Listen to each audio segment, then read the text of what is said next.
Welcome to episode 8 of Scaling a Social Media Marketing Agency. My name is Herman, and this is a video series where I am documenting the journey of scaling our social media marketing agency. I am sharing what I am working on a day-to-day basis, the problems that I am trying to solve, the lessons that I am learning. So let's dive in. Today, I have 3 things to share, 3 things that I worked on. So number 1, I spoke to our current clients about moving to our new service. That is something that I have spoken in previous videos, so I won't go into that. Number 2, I had a sales call with a potential new client. So I am going to break that down. I felt like I had an approach that was different from what I normally do. I really enjoyed it, and I feel like it could be an approach that gives us really good results. So I'll dive into that, break down the sales call.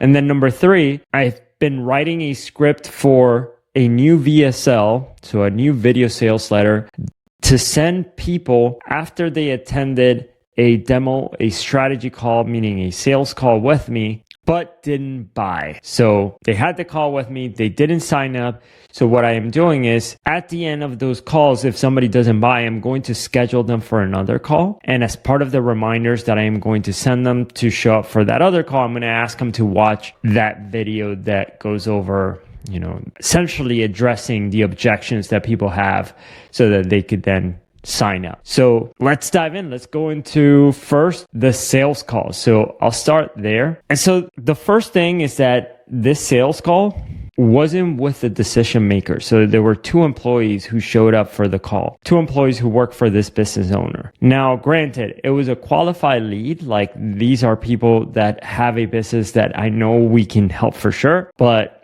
anyway, so take that in mind. Now, at the beginning, when they first came to me, I was asking them, so I normally ask, like, what brings you here? What made you book this call? What are you looking for help with? Just kind of to start the conversation. Well, I actually, even before diving into that, one of the things that I did is that I applied the agenda, setting the agenda early on in the call. This is something that I learned from Alex Ramosi in the event.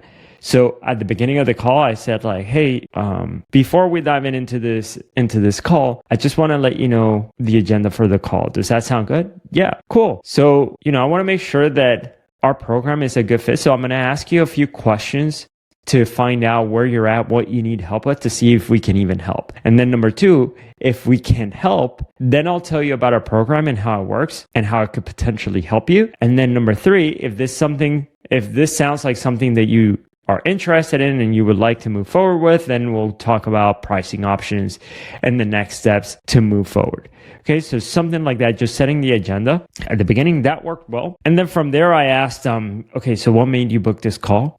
And they're like, well, we need help with automations. We need help with like following up with the people. We need something that integrates with our software.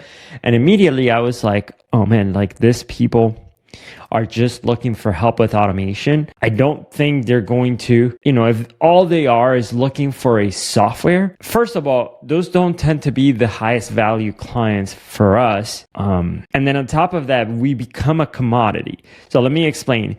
If somebody's like, hey, I need a software to help me follow up with my leads, there's a lot of people, a lot of softwares that can do that. Every other agency out there can help with that, can help with setting up automations to follow up with the leads. In fact, they were working with one already. So I was like, okay, what else do you need help with? And they were like, well, I also need something that integrates with my software. Again, more commodity stuff. But it turns out they read on our website that we help with marketing. So then they talked about like, okay, we also need some help with marketing. And then one of the other person that was there is like, okay, we need the numbers. We need to be able to track where our leads are going and like what's working and what's not working. So I use some of the labeling technique that I learned from Never Split the Difference. And I went and so I said something like, okay, so right now it sounds like you're needing help with the automation. You're needing help with tracking where the leads are going. You're needing help with marketing. So it sounds like you're trying to get more students. And it also sounds like you need help to prevent the leads from falling through the cracks. You want to have systems in place to know what's going on with the students and like people who are inquiring. So you're not wasting the leads and they're not falling through the cracks. And they're like, yeah, that is what we need help with. When they accepted that, we've moved to a better problem that we can then solve, that we can justify the price for. So what I'm trying to do is I'm trying to get them to leave this idea that they just need help with automation, because that's a cheap problem. They're not going to want to pay a lot of money for that, but instead let them know about the real thing that they're looking for help with. They're not just wanting automation for the sake of automation. They have the goal of growing the students. Anyway, long story short, I go through that and I'm like, okay, it sounds like you need help with growing the students. Why do you want to do that? And they give me the reasons why. And then we talk about where have they been at? And they're like, we've been at 600 students for a while now. So we were like, okay, what is the goal? And they said, okay, we've been wanting to get to 800 to 1,000 students.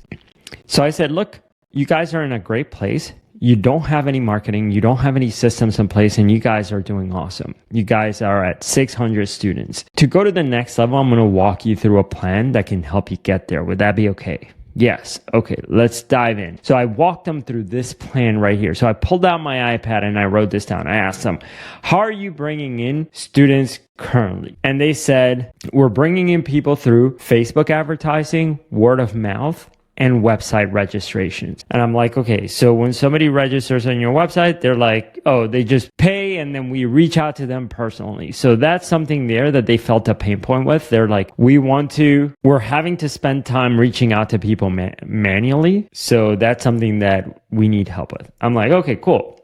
Still not a big problem. That's something that's easily fixable, but it isn't going to make a huge difference.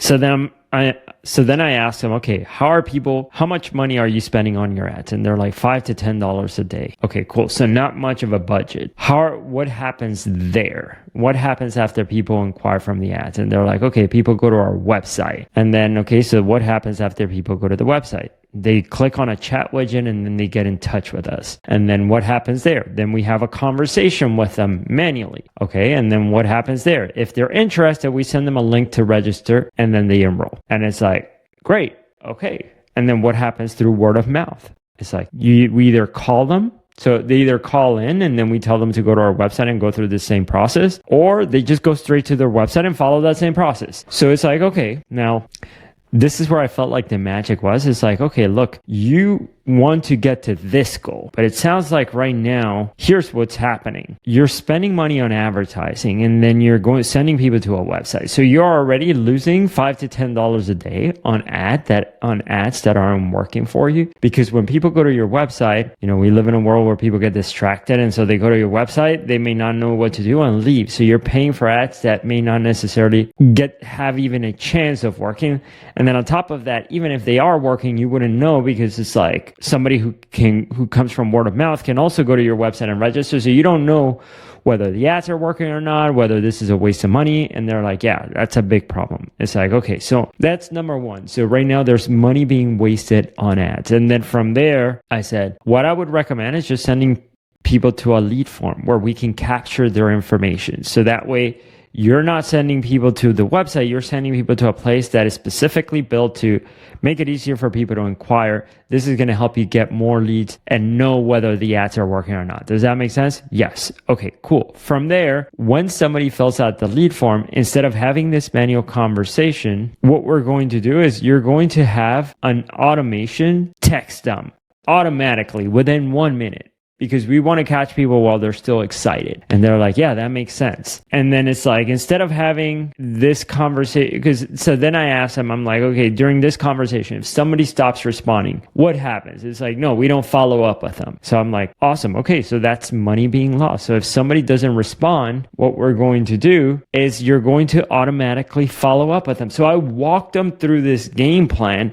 where I said, okay, here's what we would do. Here's what we would change. Here's where you're losing people. Here's how we would fix it.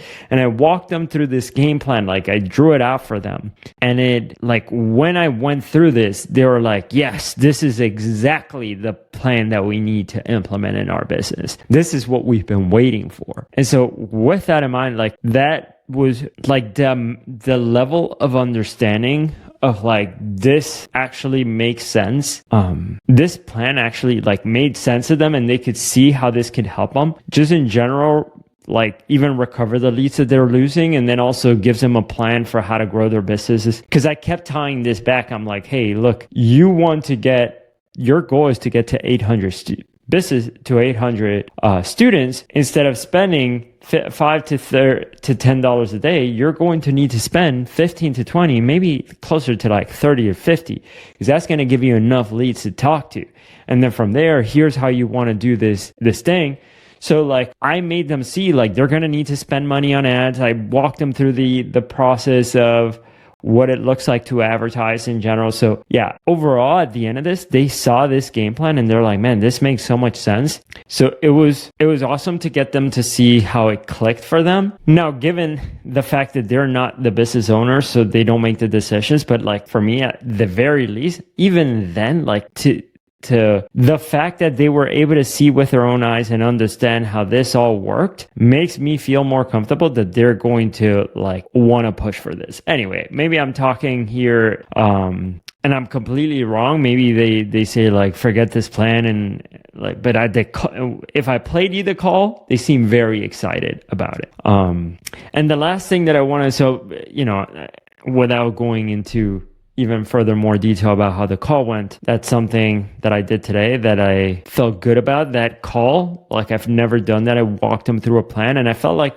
at the end of it, they were like, man, this was so valuable. So I felt like they left with a game plan. They knew how we could help, but on top of that, they knew how to grow their business. So yeah, that was a very valuable call for them. They really enjoy that. I also really enjoy going through that process with them. So yeah, I want to see how I adopt that into a more solid script, because eventually I'm not going to be the one doing sales, but yeah, I want to adapt it. I want to make that process duplicatable. So I'm going to try again in other sales calls. I'm going to try that process again. Okay. The last thing is that, there was another sales call that I spoke to, whether it was yesterday or 2 days ago, about where one of the people who I spoke to didn't sign up on the call. And then I booked them for next week. And I wish I would have had a video that I could have sent that person just addressing the objections and why people don't buy, so that maybe it helps them push her over the fence, or maybe it makes the next conversation easier.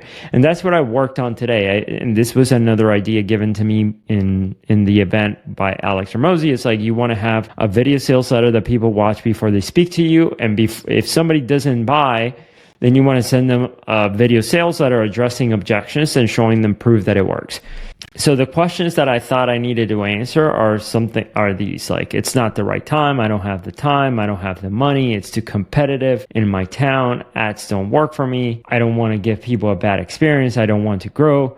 Actually, I just reminded myself that this one I need to answer. I need to add this into the video. It's too competitive in my town. But yeah, so I thought of these questions, and then I thought of like, how would I respond to each one in a way that's compelling, in a way that also makes sense and it's clear, concise to answer in a video. And to help me, I created this AI prompt to write this VSL. Said, pretend you're a marketing expert with 20 years of experience and you're amazing at writing. Can you please help me write a video script that I'll be sending people after they've had a demo call, sales call with me, but didn't buy? I want to handle the objections, reorganize the objections in a way that would best flow. I gave it the objections. I asked this to the latest model of ChatGPT, the O3, and I had a pretty long conversation with it. It gave me some ways of dealing, like how to handle with the price objections, to show me how to justify the price in a way that made total sense. And then I created the video sales letter here, like, hey Hervin here, thank you again for meeting with me. I put together this short video to answer the most common questions I hear after a demo, to show you exactly how studios like yours, to answer the questions and to show you how studios like yours are succeeding. And so the biggest question that I get is, how fast will I see a return on my investment? And so I go through how to handle that objection. Then the next objection is, will this work in my market? I go through how to handle that objection. Then I don't have time. I go through how to handling that objection. It's a slow time. Let's wait. I'm worried about growing fast. Like, believe it or not, that's actually something that, like, people bring up. Or some months I can't take in as many students. What do I do then? So I want to handle that, and then I want to go over the proof. So that's what I've been building today. It took me like a couple of hours just to build this out, to think through of like how I want to answer the questions themselves. And yeah, so that was what I worked on today. And again, that's what I want to send people after they've done a sales call with me, but they didn't buy. All right. So thank you so much, everybody, for watching. If you're enjoying me documenting the journey of scaling our social media marketing agency, subscribe to the channel, and I'll see you in the next update. Bye.